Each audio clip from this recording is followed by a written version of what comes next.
அன்பு நண்பர்களே, அனைவருக்கும் அன்னை சமையல் உமாவின் அன்பான வணக்கங்கள். இன்னைக்கு அன்னை சமையலில் பார்க்க போகிறது பட்டாணி பன்னீர் மசாலா. வாங்க எப்படி செய்கிறதுன்னு பார்க்கலாம். கடாயில் தேவையான அளவு எண்ணெய், 3 வெங்காயத்தை சேர்த்துக்கலாம்.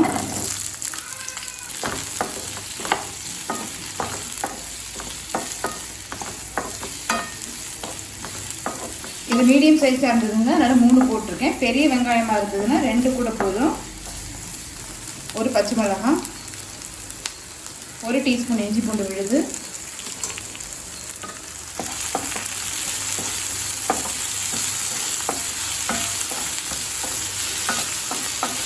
மூணு தக்காளி,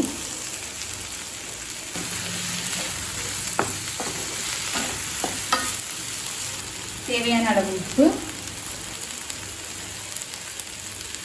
கொஞ்சம் முந்திரி,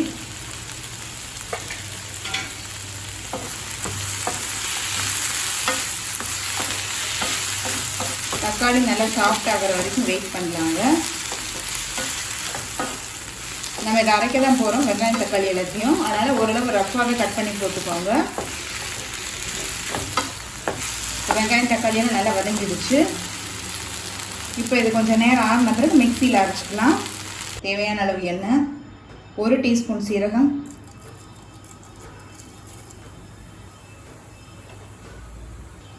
1 டீஸ்பூன் காஷ்மீரி மிளகாய்த்தூள்,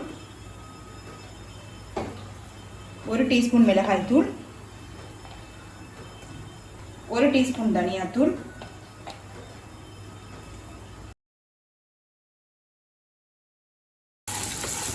ஸ்டவ் ஆஃப் பண்ணிடுங்க. இந்த டைமில் இப்போ நம்ம அரைச்சி வச்சுருக்க வெங்காயம் தக்காளி விழுத இதில் சேர்த்துக்கலாம். தேவையான அளவு உப்பு. இப்போ ஸ்டவ் ஆன் பண்ணிக்கலாங்க.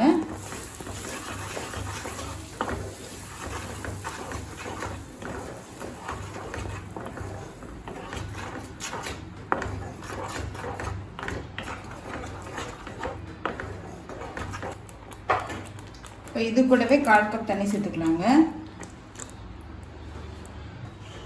1/2 கப் பட்டாணி சேர்த்துக்கலாம்.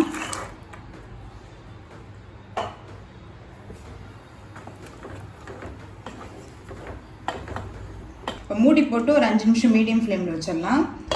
பட்டாணி வேகும்.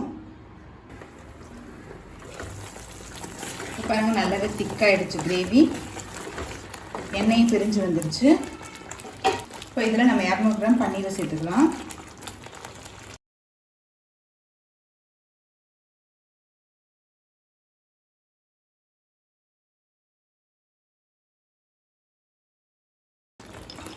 ஒரு டீஸ்பூன் கரம் மசாலா. இறக்க போகிறதுக்கு முன்னாடி போட்டிங்கன்னா நல்ல வாசனையாக இருக்கும். கொஞ்சம் கசூரி மேத்தி,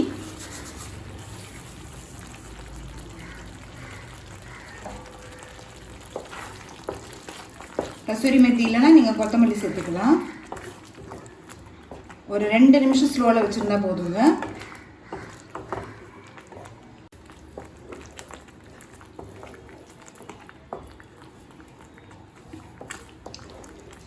இப்போ மட்டர் பன்னீர் ரெடி ஆகிடுச்சுங்க. சர்வ் பண்ணிடலாம். சுவையான மட்டர் பன்னீர் ரெடி ஆகிடுச்சு. ரெசிபியை ட்ரை பண்ணி பாருங்கள், கண்டிப்பாக உங்களுக்கே பிடிக்கும். ரெசிபி பிடிச்சிருந்ததுன்னா வீடியோவை லைக் பண்ணுங்கள், கமெண்ட் பண்ணுங்கள், ஷேர் பண்ணுங்கள். இது வரைக்கும் அன்னை சமையல் சேனலை சப்ஸ்கிரைப் பண்ணாதவங்க மறக்காமல் சப்ஸ்கிரைப் பண்ணுங்கள். தேங்க்யூ.